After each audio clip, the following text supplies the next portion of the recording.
Hello, everyone, and welcome to everyone who is joining us tonight for another Rose River Consciousness Live that I'm facilitating, organizing with Bianca Kemp, who will be joining me in a moment.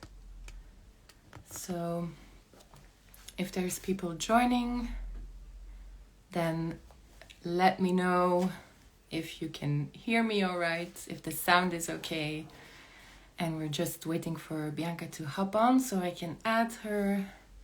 So tonight's topic, of course, the River of Rose Consciousness podcasts are all about Magdalene consciousness and Rose consciousness. And tonight's podcast is about the creative process. So we'll just wait for Bianca to hop on before we really dive into the topic and into the subject. But we'll have a look at how this path that we're both on, the path of the Rose and the path of the Magdalene and of the Divine Feminine, has influenced our creative process. Because I know that the creative process is something that people can struggle with, men and women. We can sometimes feel that we're in creative flow, and sometimes we feel that we're out of creative flow. But there's a way in which we can really consider all moments part of the creative process. There's a way in which we can bring flow into our creative process. And that's really what we want to look into, and how our individual creative processes have been influenced since we're on this path, and also give you some tips if sometimes you feel blocked in your creativity or in your process or in bringing things through, what you can do to help speed up the process or to help bring flow back into the creative process. So just waiting for Bianca to join me. She will be hopping on in a moment.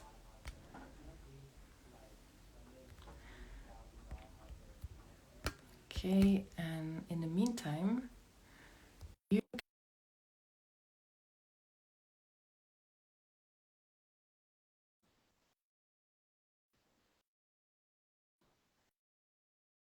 and thank you for joining tonight. Okay. Hello, Bianca. How are you? Hello, my love. So I just shared a short introduction that we'll be speaking about the creative process tonight and how our being on the path of the Rose and the path of the Magdalene has influenced our creative process. And maybe also share some tips with people on if they feel out of flow, how to bring flow back into their creative process, how to sit with times as well where the flow doesn't seem to be there.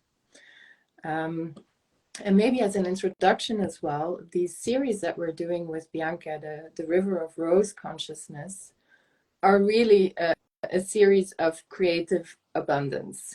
That's how we feel. And I did a post the other day, which was about sacred sisterhood and how it can stimulate creativity. And this is one of the first maybe tips and topics, is that there are people in our lives that we can surround ourselves with and that we can connect with who clearly stimulate our own creative process and who bring out our gift, who bring out our medicine.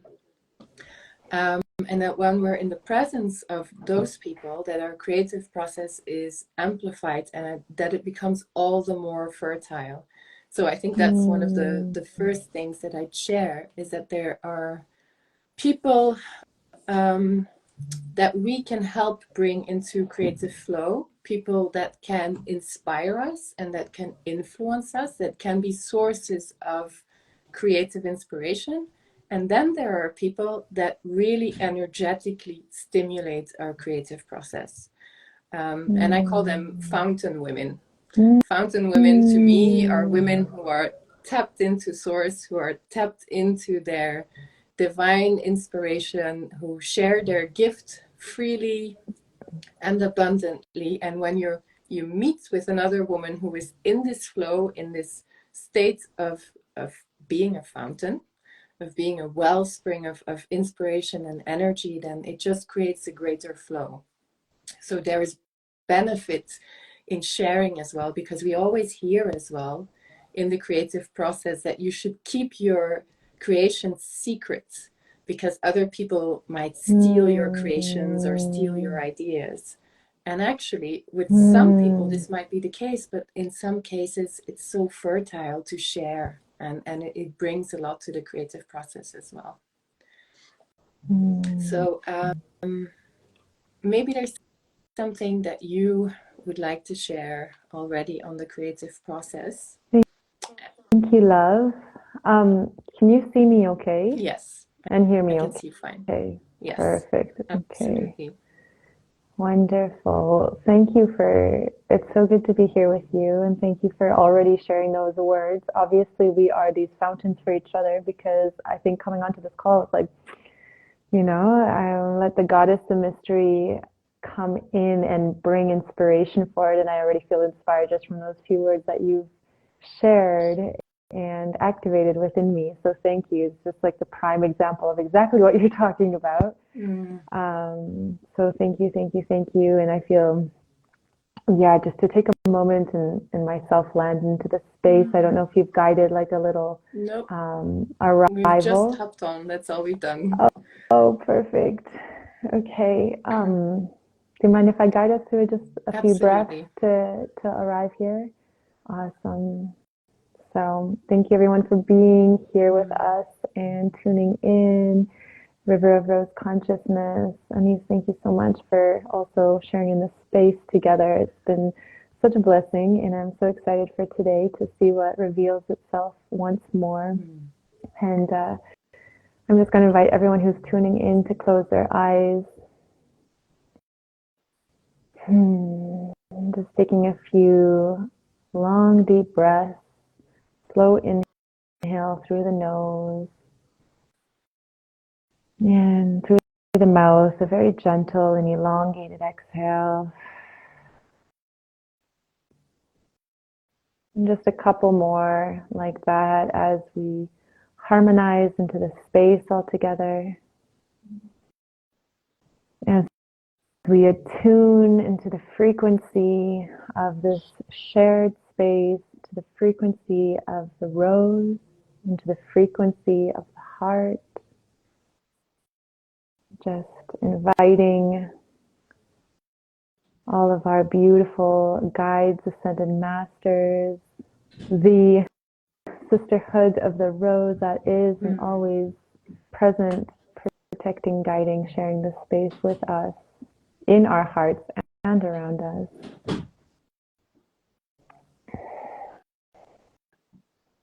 I'm just thanking this moment, the opportunity to be here with you, Anise, and with all those who are tuning in. Gratitude for warmth, for a safe space, for the possibility to talk about these topics freely, to be on this journey all together of ascension, of remembrance, of exploration, this journey back into ourselves, into our hearts, into the infinity, that vast space of possibility of creation. And just giving thanks for the possibility of creation, for the possibility to be healthy, so we can use this beautiful temple that we embody, this body, as an instrument, as a vessel to sing the song of the universe that wants to play itself to and through us.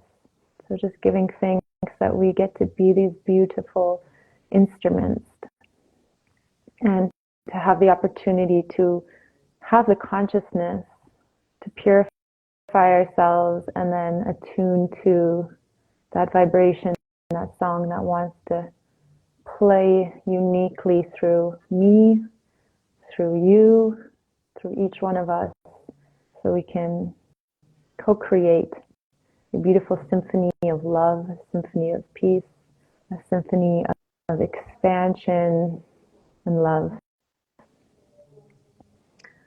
So, Aho, thank you. Oh, that was beautiful. Thank you for opening the space. Yeah.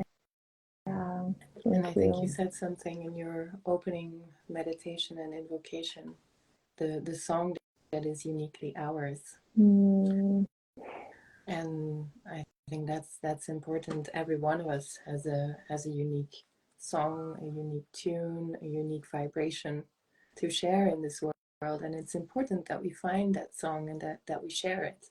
And it's also a sign of being alive. When we're creative, we're alive.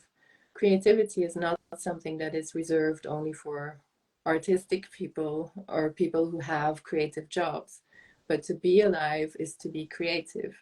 And so to be connected to the goddess and be connected to the divine is to be creative. So it is important to find our creative flow and to find what our song is and how we can bring that into the world. Because it means we're alive. It means we're contributing to life as well, and that life is flowing through us. So maybe it's also about how to remove obstacles of flow in our lives and surround ourselves with energies and catalysts of flow.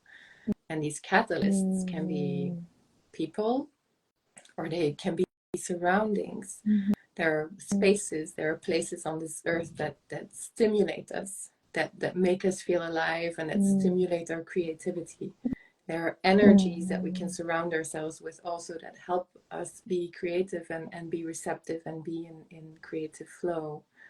So yeah, that was what I felt inspired by through your invocation and through what came through in your opening invocation. Thank you, love. And I think what you're talking about is especially interesting, and it feels beautiful to talk about that actually in this just chat, expand on this more, is like, what are the things to nourish the soil of our creativity in the 3D? You know, what does that actually look like to prepare everything that holds us to be these expressions of the divine through our creative expression? So like you said, the people we surround ourselves with. And what came up really strong for me is, what are our daily rituals like? Because for me, especially as entrepreneur, we're not really quite, you know, going into a container for 8 hours and being given exactly what to do. We need to kind of create that for ourselves every day. And I'm sure a lot of people watching this are in the same position. And so the thing that helps me a lot is just, you know, having some container for myself and doing things that optimize my physical vessel to be primed. And I like to think of it as, you know, if we are this guitar or whatever instrument we resonate with, like, what do we need to do to most fine tune ourselves to then play that song through us most fluidly, most on key, you know, in the perfect way. And like you said, it's like, what are all those elements around us that we can in a sense control to then support us in shining our highest light, in connecting to our flow state. And definitely the people. And then also for me, one of the most important things is like, how do I start my day? What is my morning ritual? What is all the steps that I take to prepare myself then to have fully, just really primed myself to arrive in a space of approaching my day, of receiving. Actually, it reminds me in the Mystery School of the Rose, when we have something called our most effective channeling method. And each one of us actually has to come into a space of, has to define for themselves, like, what is my most effective channeling method? Like, where is it? What has primed me for that moment? What are the conditions? Like, is it inside? Is it outside? For for me, I love to be on my rock in the river in Costa Rica. And it's like when I sit there, I really do feel like the oracle in Delphi, you know, and it's just like super fluid. So it's like what are the conditions? What are the preparations? Where is it? What time of day is it? How are we nourished? Have we already moved our body? Have we done a meditation and a breath work? Have we had cold water? All these things that can really prepare us to be in our highest. So I feel like that's such an important thing, not just for creativity, but in life in general, to make it, yeah, I don't know if I'm rambling, but if you want No, to it hop makes onto total that. sense. And I think it's really helpful because, as you say, more and more people are self-employed or are entrepreneurs.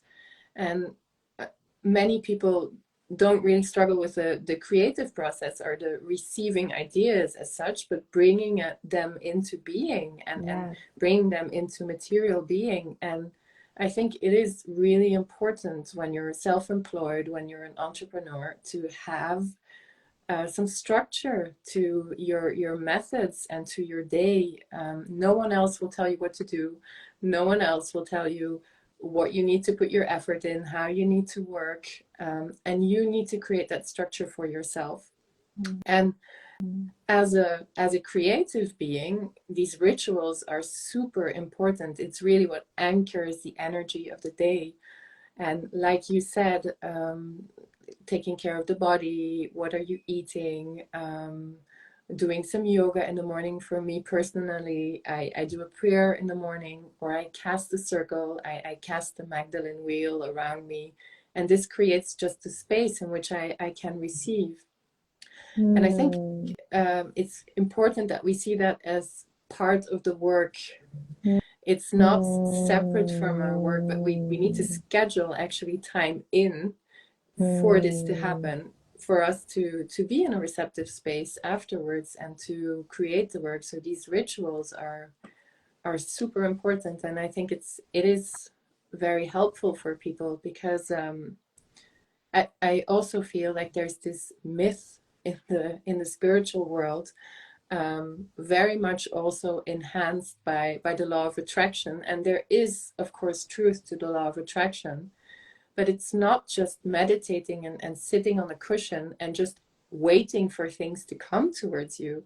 If you want to bring something into being and physically create something, there's actually work involved. And you need to plan that in, and you need to schedule that in. And I've had this in the past where students have come into my home and they were surprised at how much I work actually.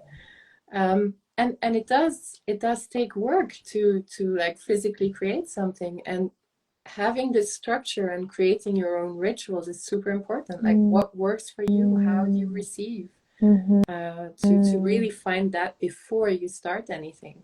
So no, I think that's it's very useful. I love that we're going here. It's so beautiful. I love that we're talking about this because it really is very tangible things, and it's very real things. And as much as like the part of receiving is very beautiful and important, but so is the part of creating it, really actually then bringing it into manifestation, to fruition, into creation, into actually our hours, our time, or even the time on the computer or the time doing something is like a very key part of the whole thing. Absolutely. And so, yeah, I'm super happy we're talking about this. I was just reading a book this morning by Adyashanti, and he was just saying this process of awakening is not just waking up, but then also taking action. And I mean, for me, the rose, like one of her greatest teachings for me is this, you know, we have everything we need in this very present moment, and there's this little whisper that's like, okay, this is the action to take, or this is the next step. And I love the rose teachings because it's not just about like hearing it, but it's also then about like the next petal of the rose is not going to open until you are in action. And so for me, it's like once we really take action, then the next petal of the rose can open, and we arrive in a new infinite possibility, like infinite space of possibilities, where again we're getting these whispers, and we choose what to do with it. But the rose wants us to take action and actually propel, kind of move in a direction with it, right? And so Yeah, it's really important. It's so funny. It's all coming up today. I'm just kind of at this big Leela cosmic joke because I'm having this day today where I've been traveling a lot, doing retreats, and today was like that first day where everything kind of just slowed down, and it was a bit uncomfortable because I'm like, whoa, it's time to work, like in a different way. Not that my retreats aren't work, but it's like it's all very active that I don't really feel it to be some hours on my computer. But today was that day, and I was a little bit uncomfortable. I'm like, geez, like, having a little bit of a dizziness today. So I like that we're talking about this because I'm still experiencing how to best manage my day to be in creation. What a big part and real part of this path it is. Absolutely. Right? To find the best format for us to flow through and be able to land our visions into time and space. And maybe this is inspired. I was inspired, like maybe we can actually share what our daily rituals are, and like in the mornings and even during the day to support each other, and whoever is listening, maybe it will inspire other people to then, because for me, my real anchor really is my morning practice. And that kind of sets me up for the day. And I'll go into detail after you about like what my morning practice is. And then when I do get a bit dizzy, I just went and played some music, went for a walk in nature, and that helped me kind of like come back into clearing, sometimes we also need to do that. So anyways, I'll pass it to you, and if you want to share your ritual or whatever you're inspired to share right now. Before I share, I just wanted to bounce on something that you shared, where this slowness can be difficult to accept sometimes as well. And I think it's such an important part of the creative process as well, is learning how to shift gears, because we're shifting gears all the time when we're creative beings, and we can be in this mode where we expect to always be like in the fountain mode, right? Like very active and just always receiving. And there are moments when we're slowing down, and it's healthy, it's normal. And I think for me, it's also really important to, as I've understood these times of quietness and of stillness, where we can have the impression that we're not being creative, they're actually the most fertile places. And they're actually the places where we receive a lot and where we prepare the ground for our future, for all of the seeds that we've been sowing, that we've been planting. And so to really accept every moment that we have as a creative moment, as a fertile moment. And maybe also for the people, because I know that there are some people also struggling, a lot of people actually in the world today, with burnout, where there's a complete lack of creativity, or what seems like a complete lack of creativity, to always keep being mindful of what does come through. Maybe it's not something very clear that will be coming through, but even in those deepest moments of darkness, there's always a connection, and there's always something whispering in your ear and coming through. And it might just be a word, it might just be a feeling, it might just be an image. But I feel that the things that do come through in those times are real nuggets that are in the depth, in the darkness, nuggets of gold. And to just journal and write down those things, maybe if it's just a word, maybe if it's just an image. And when you're coming out of this period, those things will start to make sense, and they will actually be like the ground for your future creative processes. So they're important. And then this is one of my major practices. It's journaling. Like I always have a notebook on me, always, everywhere I go, because I get inspired. I get inspired when I'm walking in nature. I get inspired when I meet someone. When I meditate, there are things coming through. I always have a notebook, and even if it's just a word, I write down a word or a feeling, and it keeps the creative fountain going. So this is a practice that I do every night. I journal And it might be a whole text, it might be a page that I write, or just a couple of words. But it's important for me to anchor something of the energy of the day. In the morning, what I do is I sit in meditation. It's a short meditation, 15 to 20 minutes before I start my work on the computer. I do a prayer. This can be a rosary prayer. Often it's that for me. And then I cast a circle. I cast the wheel of the Magdalenes around me because I feel it's a very fertile energy of creation. And then I feel I'm set up for the day to kind of do my work. At the end of the day, I will do a meditation to let go of the energies of the day, to calm my energy down, to come back into myself. This is often a silent meditation because I feel in the silence a lot comes through. And I don't always feel the need to write down what I receive in those moments, but I know that they're infiltrating into the layers of my being. Journaling daily. And then also I go with the energy, and I think that's another important thing, and even more so as a woman. I listen to the energy of my cycles. Like when I'm on my moon cycle, when I'm bleeding, I'll do less work. I'll do less work that connects me to the outside world. I'll do more inner work, like processes that need some digging deep, that needs me to go deep. I will sit in front of a fire. I will do a womb practice in front of the fire when I have my moon time. And I feel this really helps to release old energy.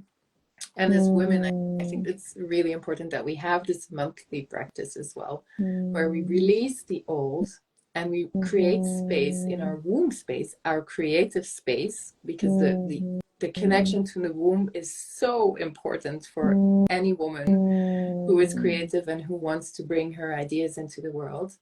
And then I feel I'm set up also for the next month to receive new ideas and to birth new things into the world. And I follow the energy of the wheel of the year, of the cycles of nature. So I honor the Celtic wheel of the year and the celebrations. And I always feel that taking this time to celebrate and to let go of the old helps really renew the energy, so that those are really part of my rituals. And then of course there are many other things I weave into that can be chanting, kirtan, rose healing. I also allow it to be very creative and changed very often.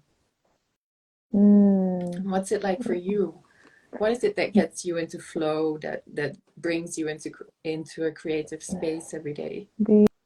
Beautiful, love. Thank you for sharing. So inspired.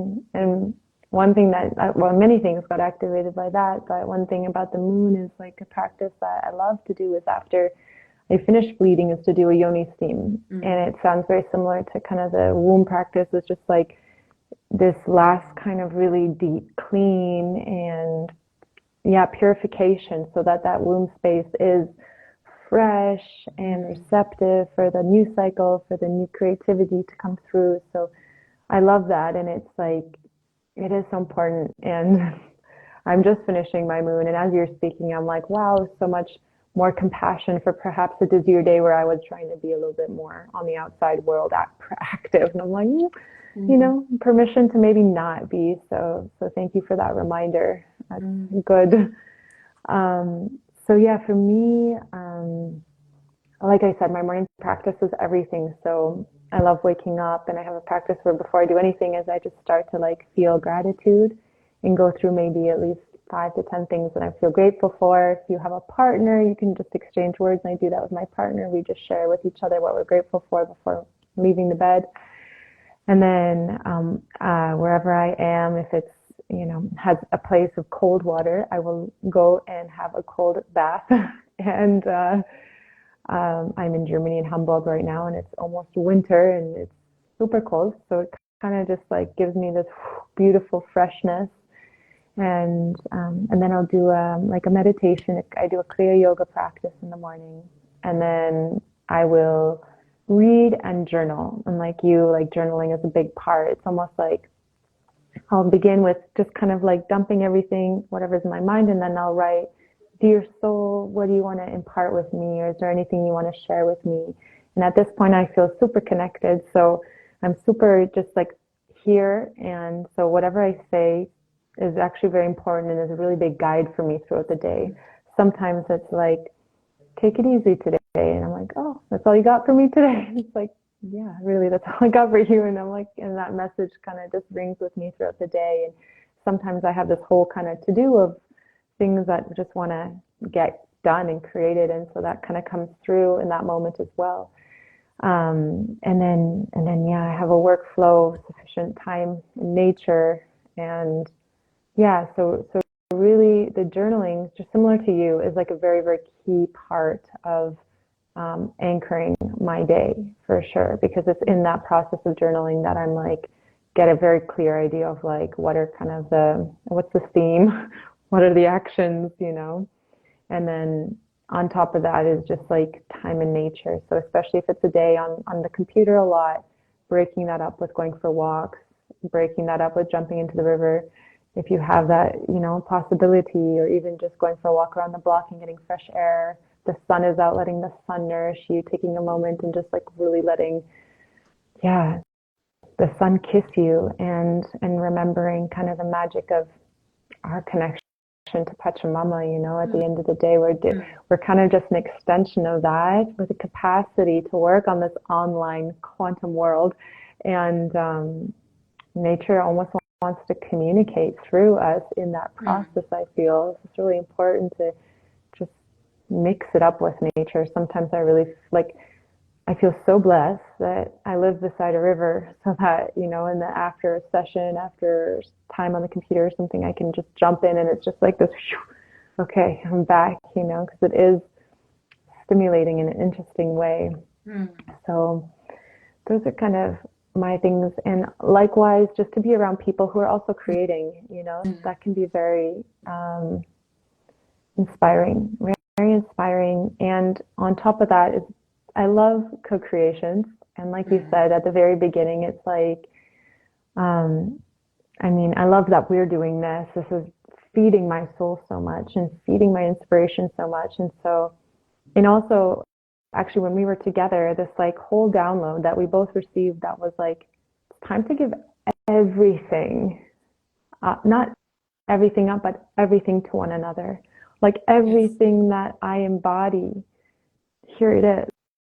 You know, it's time to do that exchange. And then, wow, we have just like lived another lifetime and are at a new vantage point. And it's like, it's almost as if the time we're living right now, we're wanting to be prepared for, like, not prepared, but I don't know what the word is. It's like all of these things want to just like that drishti, like that immediate like transmission of like, hey, let's embody this new avatar possibility, because life is not moving fast, but wanting us to show up in this way right now.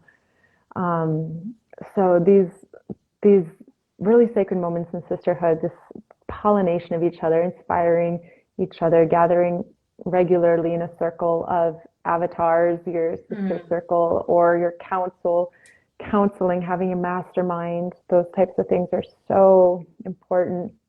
And for me, like what I'm realizing is like, I'm really good at many things, but and I one of my teachers once said, like, you can have it all, but you can't do it all, something like that. So it's like, and so much I'm appreciating more and more just like being in co-creation of different things, because like we can do so much magic together, and we can all input what we're good at for that. And I love to start projects, and I'm so proud of myself when those come into fruition. I'm like, yes.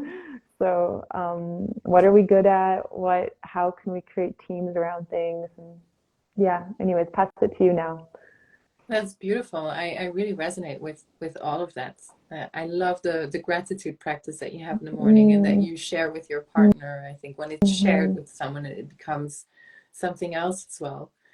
Yeah, it's all about these what catalyzes our flow? How can we bring more of these energies into our lives? And I think it's an abundance mindset as well. I feel when you're in this openness, and the teaching of the rose definitely teaches us how to be open and how not to withhold and how to share our gifts freely and openly and with an energy of generosity with people that we really resonate with. And I know you and I had that.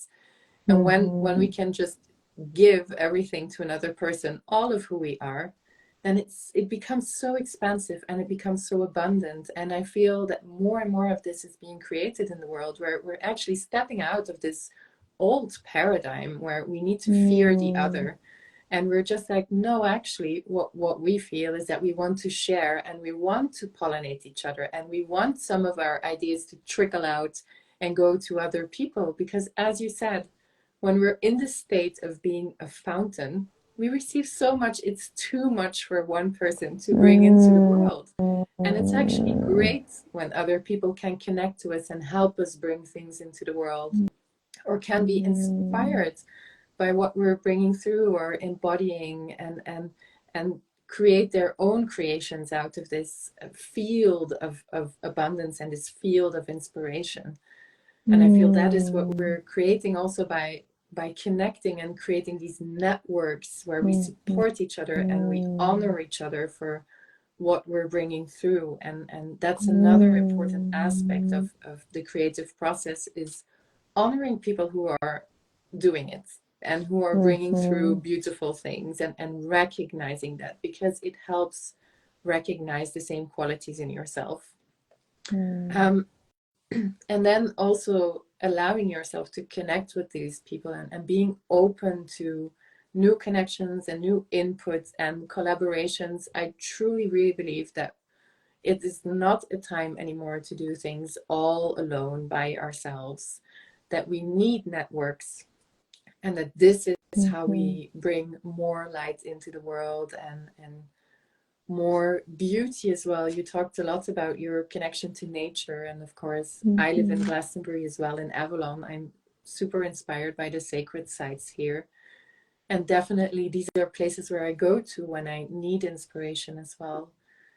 Beauty is a really important catalyst for me, being in beautiful spaces. And this can be a space in nature. Nature is very inspiring for me, but it can also be a man-made space, a space created by someone with passion and vision and beauty and beautiful materials and respect for nature. Those are things that are also very inspiring to me. People that bring through beauty in certain ways, like arts and textiles and beautiful things, but that have a soul presence, that are alive, that are not just mass produced, but that have this quality of beauty, of soul beauty. That's also what really nourishes me, to surround myself with those energies and those things. So it can be really spiritual, but it can be also really material. And I feel that it's such an important part of the path of the rose and the path of the Magdalene. I know that you and I are very inspired by the energy and the presence of Mary Magdalene as well. And she was an embodied teacher. She was a pilgrim. She preached, but she helped people. She healed people. She set up mystery schools. She did a lot as well in the material world. She wasn't just a channel. She also took action everywhere she went. And I think that this is the example in our day and age. It's not enough to just connect and receive. We also have to take action then afterwards. Thank you so much. So beautiful. Yeah. Yes. And when we're talking about beauty, it reminds me so much of the priestess path, which is just one of so much beauty, and how spaces of beauty and geometry, even like precision, and that's what you took me to a moment when I was in Kyoto going to some of the Zen gardens, and I was just like, I could feel how much impacted I was by just like the precision of these gardens. Like they were literally art pieces to enhance and create a certain way of thinking, a creative way of thinking. So it's like, yes, exactly. So creating like a temple or going to a temple to create. Yes.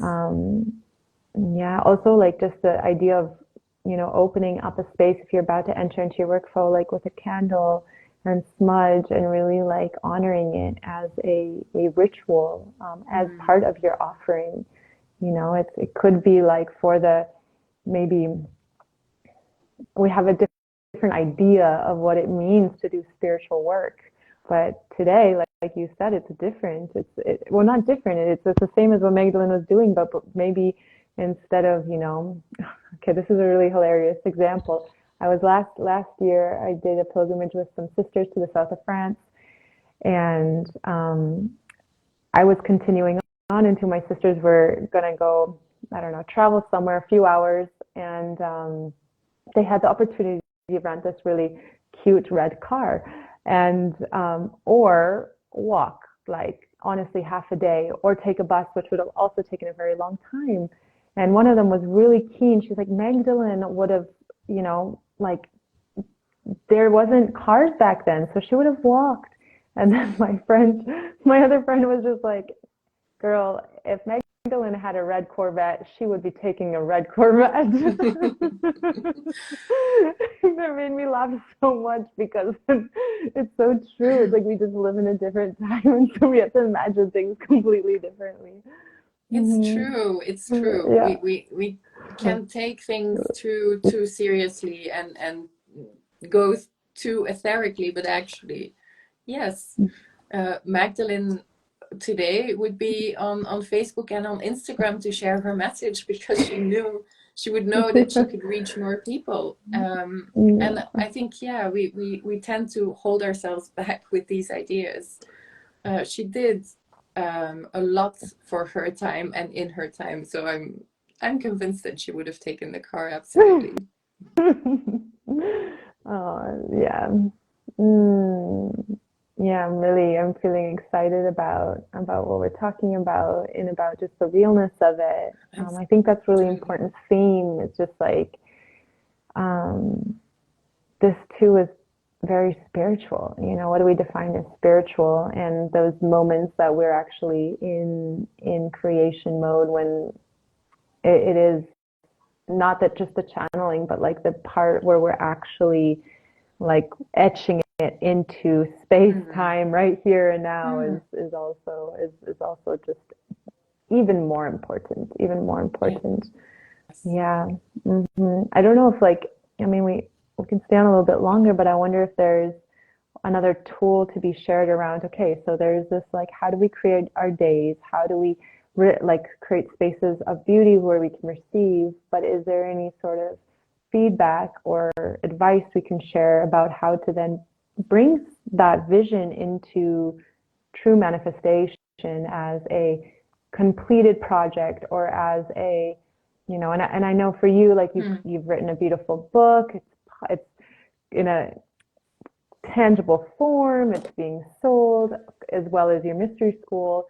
So like, what, if you just reflected, like what can you share in terms of really crystallizing idea into final product creation?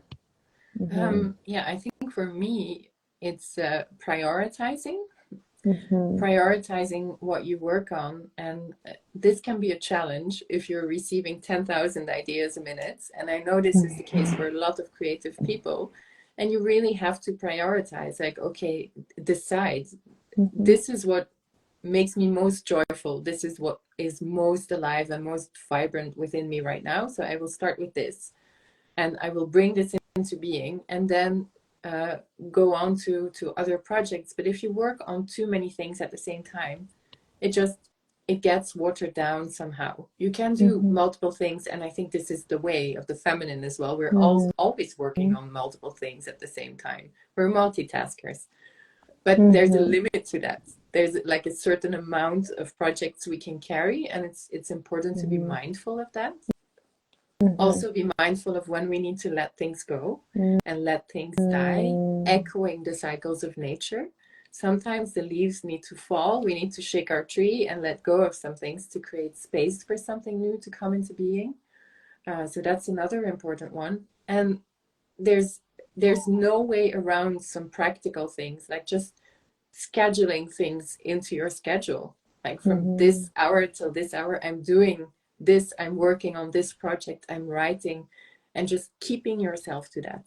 Mm-hmm. Otherwise you can get distracted, and there needs to be some structure to, it's the balance between the feminine and the masculine. You need some masculine energy to bring all this feminine gorgeousness, this inspiration, the muse into a material creation. And I know Yeah. for you as well, because you're a very creative woman. You've brought many things into being as well. Your mystery school, your house in Costa Rica, all your travels and your beautiful retreats. So how do you do it? What's your tip to really anchor things into the material plane? Yeah, thank you. And thank you for sharing. And it's kind of full circling into kind of like the original intention for me, at least for this call, was to talk about what happens when there's a big creative flow happening, right? Mm-hmm. Which I feel in a sense is like, I really do feel like there's this, like, it's a moment where this surge of creativity is coming through. I also witnessed it in the ladies in the school. It's like, it's a moment. It's like, what do we do with all these 1,000 ideas that are pouring through? And it reminds me of a moment, like a very pivotal moment when I came back from Egypt the very first time, some years ago now, I think 4 years ago now. And I came home and there was so much that got activated. And it was like, I had to create literally like a Google Drive. And I just created these folders for every single project that was like coming through. And from one day to the next, I had this folder with like 12 folders of projects. And I looked at them and I'm like, okay. So, and the energy in that moment was just like to feed and nourish all of them a little bit, but then just very naturally, one or two of them was like, just, it was them that wanted me and took me. And so I just went all in with that. One of them being the Mystery Schools, the Rose. And so just really gave my heart to that. And then I was like, did I forget about all those? And then just actually in time, even now, some of those folders are becoming alive. It's almost like I put all these seeds into my Google Drive, into my soil. And, I tended to all of them at the beginning, nourish some that have really blossomed into beautiful flowers. And now it's almost like the time capsule of some of them is unlocked and they're starting to want my attention now. And it's like going back to that. So it was not for nothing. I think, like you said, and I just read something really beautiful about inspiration. It's like, when you have inspiration, drop everything, even that morning practice. Drop everything. It is God singing through you right now, and start just writing it down. And so I think if we're in that moment of receiving, it's such a blessing, because all those things we're receiving are truly miracles of the divine. And so just even, on your wall, making a poster for each of them that's coming through, doesn't mean we need to like write 10 books, create 2 companies, do this and that, run, it's like, we don't need to do all that right now.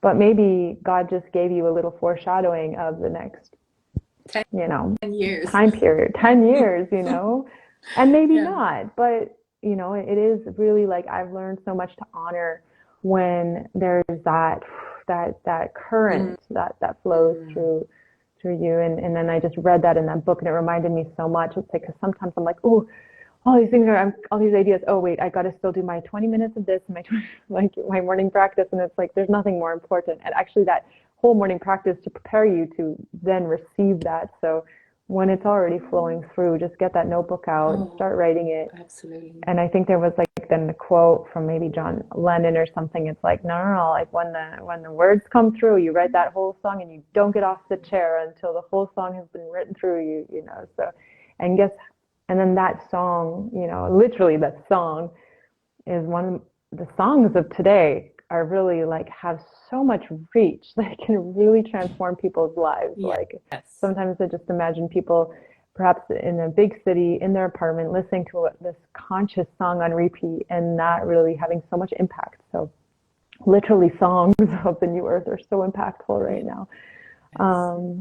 So yeah, I think for me that's that. And the little the dilemma in my mind that I had today was like I didn't actually know what to do. I was like, I actually want more projects on my plate, but then so that was the dizziness in me. But then I think also it's just like I'm on my moon, time to get the guitar out or the harmonium and play some music and just really like honor that part of my process and let the creativity or let the knowing just, permission to also not do, which you said at the beginning is such an important part of the whole thing, right? So how do we also give ourselves permission? What is the idea? What is productivity? It's like we have such a like polluted idea of productivity, and most people think productivity equals making a lot of money. But I personally believe productivity, there's nothing more productive than self-care, because it's in that tending to our vessel, that it's in that devotion to ourselves that the universe devotes itself to us as well. It's not just a hologram. And when you were sharing earlier, I forgot to say this, but I recently was having a conversation with a dear brother, and we were talking about, our experience of just giving everything up, not giving everything up, but giving everything to each other. And then he was like, whoa, that's abundance. That is the formula for abundance, because if you offer everything, the universe offers everything back. So it was so beautiful. It's just like we're in this time. It's not about keeping our method secret anymore. It's like it's just really time to put it all out there. It's like the more people that can be touched by whatever has come through you, like that's what makes this world a better place, So yeah, that's so beautiful. And I think that's actually a beautiful note to end on. I think we've touched on a lot, and people will be able to go back and look at the different parts. And of course we can keep expanding on this, because creativity is a very creative and abundant topic to talk about. But in the end, it's also this. It's I think that's a wonderful note to end on. Is bringing yourself to a state where you are confident enough to share all of you in the world. And like you said, when you share all of you, all is given back to you. Like the universe responds, and the divine responds, and the world responds. So how can you bring yourself to a confident enough state, and trust in life, and trust in yourself, and trust in the divine? It's all the same. Enough that you are willing to generously share all of your gifts with the world and with other people. Whoa, that's big love. I feel like this whole call was for that last statement. So thank you so much. That's what we're here for. That's what we're all here for. Just allowing the medicine to flow. Well, thank you so much, and thank you to all the beautiful beings who are listening, who listened. And thank you, all of you, for being here, for listening, connecting. And I just want to say like a big thank you to what is River of Rose consciousness, this being, this energy that is really organically being created. And I just feel a lot of gratitude for that, because it is giving me so much inspiration. Thank you to that, and to you, Anise. Thank you to shared spaces and sacred spaces. Definitely. May more of these spaces be created. And thank you everyone for joining us in this creation as well. Wishing everyone a lot of abundance and creativity and flow. And we'll see you next time for next River of Rose Consciousness podcast. Mm. Thank you, Bianca. Thank you, everyone. Thank you, love. See you soon. Mm-hmm.